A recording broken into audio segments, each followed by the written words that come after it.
नमस्कार दोस्तों, हम लोगों ने संख्या पद्धति का थ्योरी वाला पार्ट पढ़ लिया है और थ्योरी वाले पार्ट में जितना भी आपका संख्या पद्धति से संबंधित थ्योरी था सब हमने बता दिया है।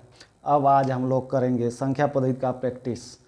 कुछ प्रैक्टिस के क्वेश्चन लिए हैं हमने, उन क्वेश्चन को हम लोग करेंगे और इससे बनने वाले प्रश्नों को देखेंगे। तो पहला क्वेश्चन है संख्या पद्धति का, सबसे छोटी प्राकृतिक संख्या कौन सी होती है? सबसे छोटी प्राकृतिक संख्या कौन सी होती है? कौन सी होती है? तो सबसे छोटी प्राकृतिक संख्या आपकी कौन कौन सी होती है? आपकी प्राकृतिक संख्या 1 से शुरू होती है और ये अनंत तक होती है। 1 से शुरू होती है और अनंत तक होती है, और इसमें सबसे छोटी प्राकृतिक संख्या आपकी 1 है, तो सबसे छोटी प्राकृतिक संख्या आपकी 1 हो जाएगी। दूसरा क्वेश्चन है, पहली 5 पूर्ण संख्या का योगफल क्या होगा? प्रथम 5 या पहली 5 पूर्ण संख्याओं का योगफल क्या होगा? तो पूर्ण संख्या होल नंबर, आपका होल नंबर होता है 0, 1, 2, 3, 4 अनंत तक। देखिए, नेचुरल नंबर के समुच्चय में 0 शामिल करने पर वह पूर्ण संख्या हो जाता है, यानी होल नंबर हो जाता है। तो इसमें पहली संख्या आपका 0 होगा, दूसरी 1 होगा और तीसरी 2 होगा और चौथी आपका 3 और पाँचवीं आपका 4 होगा। इनको गुणा करेंगे, आपस में गुणा करने पर एक 0 है तो इस सारी संख्याएं क्या हो जाएंगी? 0। किसी भी संख्या में 0 से गुणा करने पर सदैव 0 होता है, आंसर सदैव 0 होगा। इसके बाद हम लोग तीसरा क्वेश्चन देखते हैं। तीसरा क्वेश्चन है आपका, -5 से बड़ी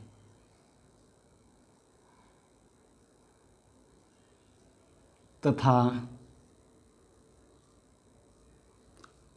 +5 से छोटी, +5 से छोटी प्राकृतिक संख्या का गुणनफल क्या होगा? प्राकृतिक संख्या का गुणनफल क्या है? देखिए, -5 से बड़ी तथा +5 से छोटी प्राकृतिक संख्या का गुणनफल क्या है? हम लोग जानते हैं प्राकृतिक संख्या आपकी 1 से शुरू होती है, +1 से शुरू होती है और ये अनंत तक रहती है। तो ये कह रहा है कि -5 से बड़ी, तो -5 से बड़ी आपका 1 आएगा, उसके बाद 2 आएगा और इसके बाद 3 आएगा और इसके बाद 4 आएगा। और इसमें सवाल में कह रहा है 5 से छोटा, तो 5 से छोटा आपका 4 होगा। इसको गुणा करेंगे, 1 दूना 2 3 6 चौके 24। इसका मतलब -5 से बड़ी तथा +5 से छोटी प्राकृतिक संख्या का गुणनफल 24 होगा। ये आपका आंसर हो जाएगा। इसके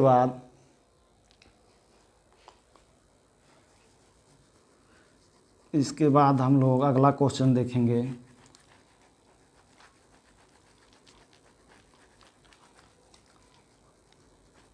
अगला क्वेश्चन आपका,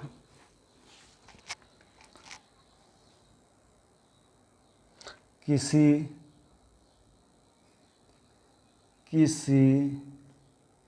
पूर्णांक x के लिए प्रत्येक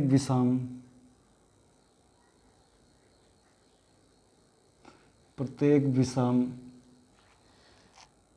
पूर्णांक का रूप होता है, पूर्णांक का रूप क्या होगा, पूर्णांक का रूप क्या होगा, किसी पूर्णांक x के लिए प्रत्येक विषम पूर्णांक का रूप क्या होगा। तो विषम पूर्णांक का रूप 2x + 1 होगा, और यदि सम पूछा जाए तो सम आपका 2x होगा। ये आपका विषम का रूप होगा 2x + 1, और इस सम का रूप होगा 2x। इसके बाद अगला क्वेश्चन देखते हैं। अगला क्वेश्चन है, देखिए किसी भी क्रमागत सम संख्याओं का गुणनफल हमेशा किसी संख्या से विभाज्य होगा। चलिए देखते हैं किससे विभाज्य होगा। किसी भी क्रमागत सम संख्याओं का गुणनफल, सम संख्याओं का गुणनफल किस संख्या से विभाजित होगा, किस संख्या से विभाजित होगा। तो आपका दो क्रमागत सम संख्याओं का गुणनफल सदैव 8 से विभाजित होगा। किस संख्या से विभाजित होगा, 8 से विभाजित होगा। अगला क्वेश्चन देखते हैं।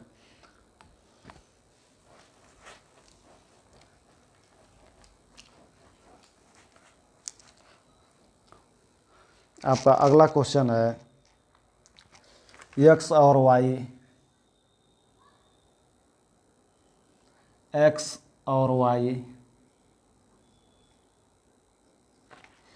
दो सम संख्याएं हैं, दो सम संख्याएं हैं। x और y दो सम संख्याएं हैं, तो निम्नलिखित विकल्प में से विषम ज्ञात कीजिए। तो निम्न विकल्पों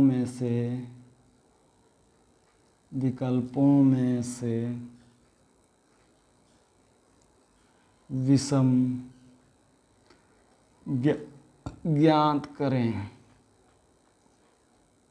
चलिए विकल्प दिया हुआ आपका x + y, x - y, x + y + 1 या फिर xy।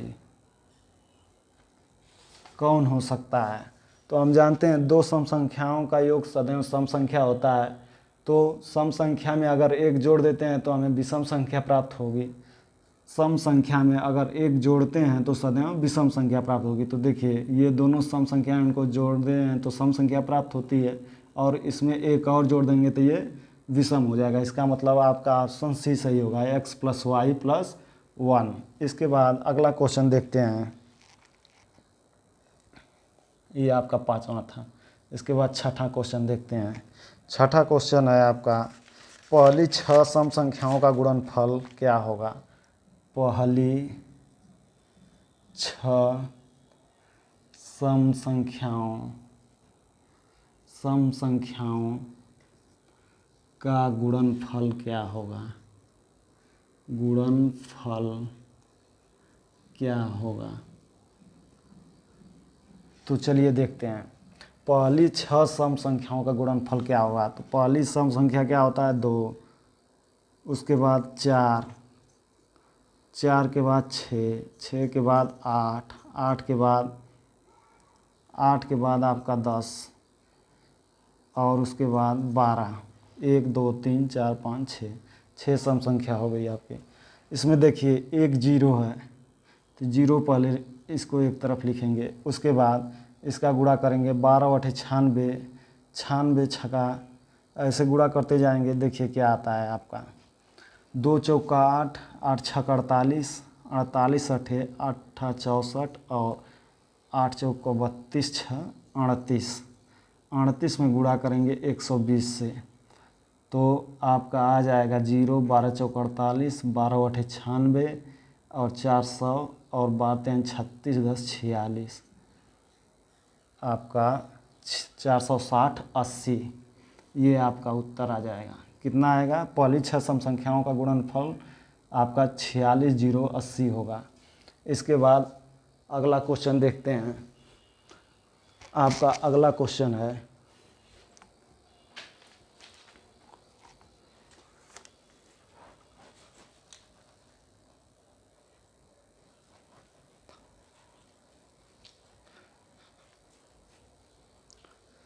चलिए अगला क्वेश्चन देखते हैं। आपका अगला क्वेश्चन है, मान लें P और Q, ये आपका यूपीएसआई में पूछा गया क्वेश्चन है। मान लें P और Q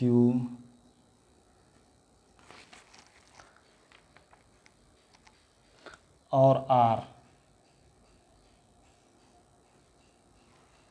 विशिष्ट पूर्णांक हैं। विशिष्ट पूर्णांक हैं। R एक धनात्मक विषम पूर्णांक है। R एक धनात्मक विषम पूर्णांक है। विषम पूर्णांक है। निम्नलिखित व्यंजन में से कौन सा सत्य नहीं है? निम्न व्यंजन में कौन सा सत्य नहीं है? कौन सा सत्य नहीं है? चलिए देखते हैं। तो आपका ऑप्शन दिया हुआ है Q P माइनस R विषम है। चलिए इसके बाद बी ऑप्शन दिया हुआ है P माइनस R का होल स्क्वायर सम है। और सी ऑप्शन आपका दिया हुआ है Q square P minus R विषम है। क्या है? विषम है। और डी ऑप्शन आपका दिया हुआ है R P माइनस Q का होल स्क्वायर सम है। इसमें आपका क्वेश्चन में कह रहा है कि मान ले P और Q एक विशिष्ट पूर्णांक है और R एक धनात्मक विषम पूर्णांक है। निम्न व्यंजन में कौन सा सत्य नहीं है? इसमें इन ऑप्शनों में जो सत्य नहीं है वही सही होगा, ये वही बताना है। तो चलिए देखते हैं। R एक धनात्मक विषम पूर्णांक है, तो मान लेते हैं एक है।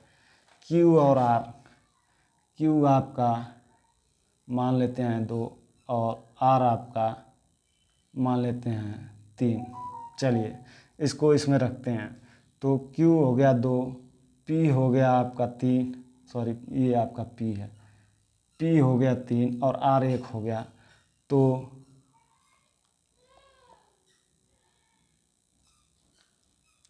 चलिए तो इसके बाद ये दोनों आपका सम होगा, तो यहाँ से 4 लेते हैं। तो 4 में से 2 घटाएंगे 2 आएगा, आपका हो जाएगा। चलिए सॉरी देखिए इसमें रखते हैं। वो आपका Q की जगह 2 होगा और P की जगह 4 होगा और R की जगह 1 होगा। तो देखेंगे यहाँ पे हो जाएगा 2 गुणे 3 बराबर 6। ये आपका एक विषम पूर्णांक आ गया, इसका मतलब ये सही है। अब इसमें रखते हैं P बराबर 4, आपका P बराबर 4 है और यहाँ P माइनस R बराबर 1 है। यहाँ से हो जाएगा ये 3, 4 गुणे 3 इक्वल टू 12। ये एक सम है। सॉरी ये आपका यहाँ पे Q होगा, ये आपका Q होगा। तो Q में 2 रखेंगे तो ये आपका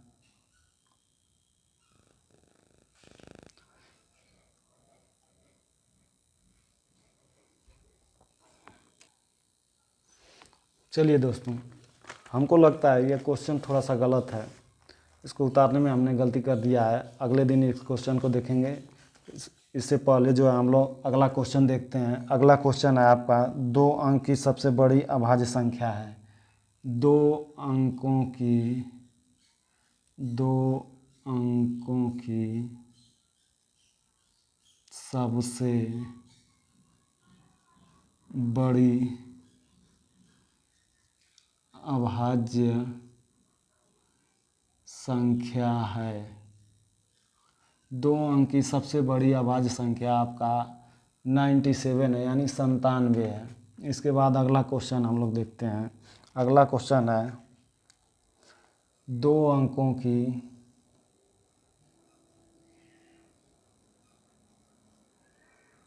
सबसे बड़ी तथा सबसे छोटी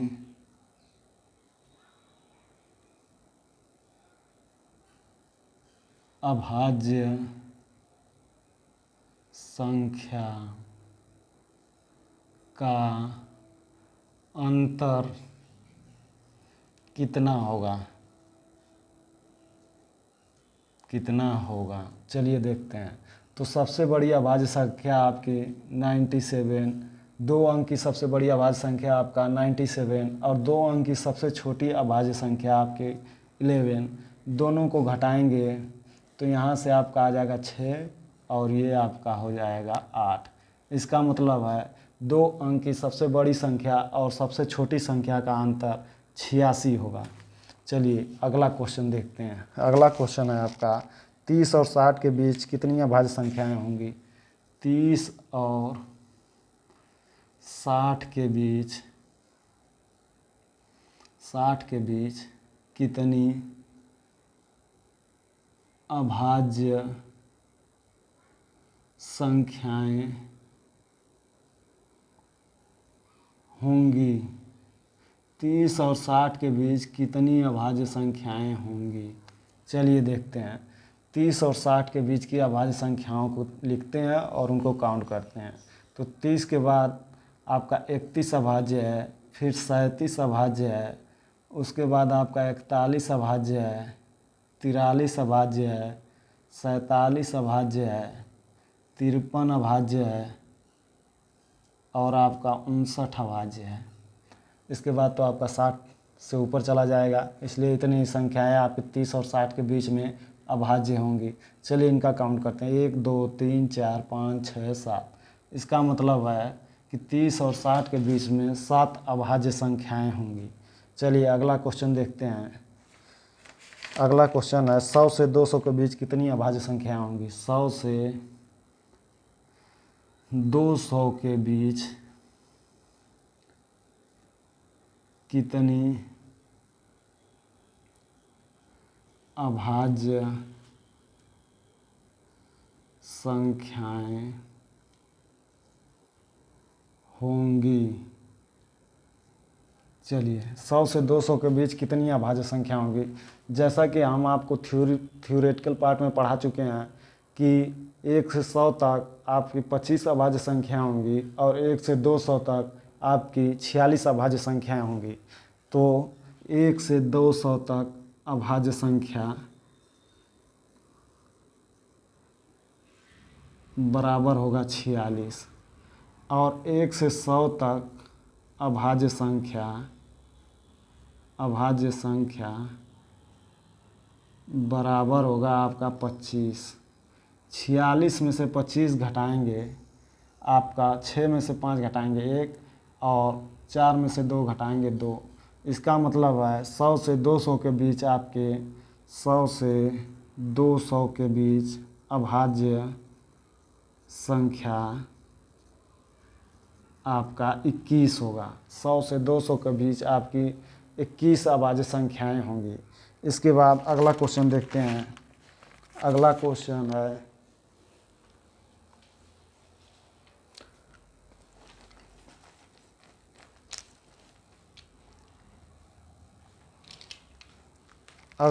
है आपका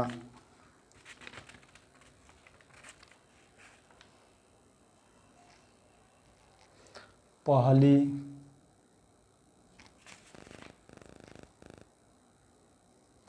पहली 200 तक पहली 200 विषम प्राकृत पहली 200 विषम प्राकृत संख्याओं में कितनी अभाज्य संख्याएं हैं? संख्याओं में कितनी अभाज्य संख्याएं हैं पहली 200 विषम प्राकृतिक संख्याओं में कितनी अभाज्य संख्याएं हैं?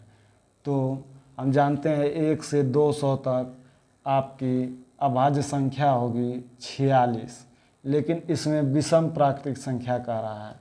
विषम में आपका जो है 2 छूट जाएगा, क्योंकि 2 आपका सम होता है।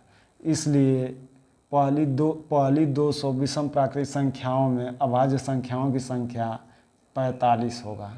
चलिए अगला क्वेश्चन देखते हैं। अगला क्वेश्चन आपका है, इनमें से कौन सी अभाज्य संख्या है? इनमें कौन सी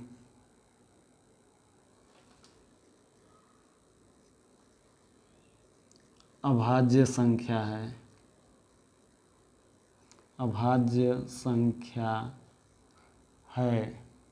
ऑप्शन है आपका 54, 68, 39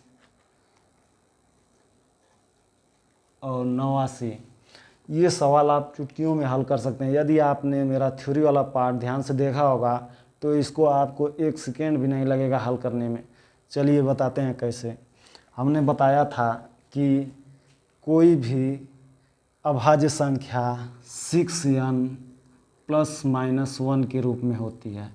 इसका मतलब है कि किसी भी अभाज्य संख्या में 6 से भाग देने पर आपका या तो 5 शेष बचेगा या फिर 1 शेष बचेगा। आपका शेष जो है या तो 5 बचेगा या 1 बचेगा। तो चलिए ऐसे ही निकालते हैं इसको। 6 से भाग देते हैं, 6 9 54, शेष 0 बच गया, ये नहीं है। और इसमें 6 से भागते हैं, 6 कम 6, 6 कम 6, 2 शेष बच गया, ये भी नहीं है। केवल 5 और 1 शेष आएगा तो वो अभाज्य संख्या होगी। इसमें भाग देते हैं 6 से, 6 25 6 6 36, 3 शेष बच गया, ये भी नहीं है। इसमें 6 से भाग देते हैं, 6 कम 6 और आपका यहाँ से 2 बच गया, 6 चौके 24, आपका 5 शेष बच गया। इसमें 5 शेष बच रहा है, इसका मतलब आपकी अभाज्य संख्या 89 होगी। चलिए दोस्तों, इसके बाद अगला क्वेश्चन देखते हैं।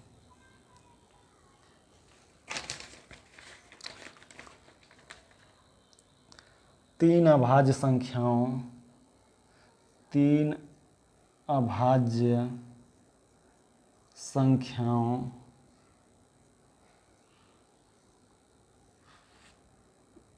का योग 100 है, तो उनमें से एक संख्या यदि उनमें से एक संख्या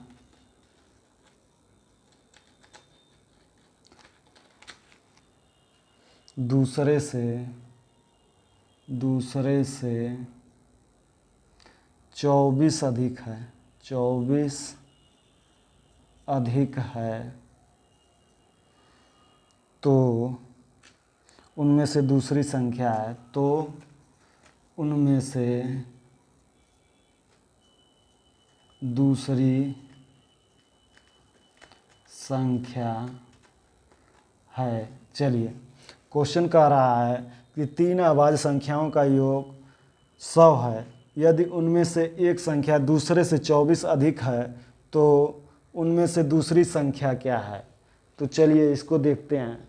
इसमें आप लोग एक चीज़ नोट कर लीजिए, नोट करके लिख लीजिए कि यदि तीन अभाज्य संख्याओं का योगफल यदि 100 हो रहा है तो उनमें से एक अभाज्य संख्या 2 होगी। नोट करके लिखिए, यदि तीन अभाज्य संख्याओं का योग 100 है तो उनमें से एक संख्या निश्चित रूप से 2 होगी। चलिए, अब हमको पता चल गया कि इसमें से एक संख्या तो 2 है और पहली संख्या इसमें कह रहा है कि पहली संख्या x है और दूसरी संख्या x से 24 अधिक है और तीसरी संख्या 2 कर देते हैं और इसके बराबर है आपका 100। इन सब को जोड़ते हैं, x में जोड़ेंगे 2x हो जाएगा और ये 24 दूनी 26 और इसका पक्षांतर करेंगे, 100 में से 26 घटाएंगे आपका 74 आएगा और x बराबर आपका आ गया 2 3 6 2 7 14 37 आपका x बराबर 37। ये आपका पहली संख्या हो गई और दूसरी संख्या होगी आपकी x + 24। तो 37 में 24 जोड़ेंगे, 37 में 24 जोड़ेंगे तो 7 4 11 3 2 5 1 6 61 आपका होगा। दूसरी संख्या आपकी 61 होगी। तो आप लोग देख रहे थे नंबर सिस्टम का क्वेश्चन प्रैक्टिस। आगे भी ऐसे ही प्रैक्टिस करवाते रहेंगे। धन्यवाद।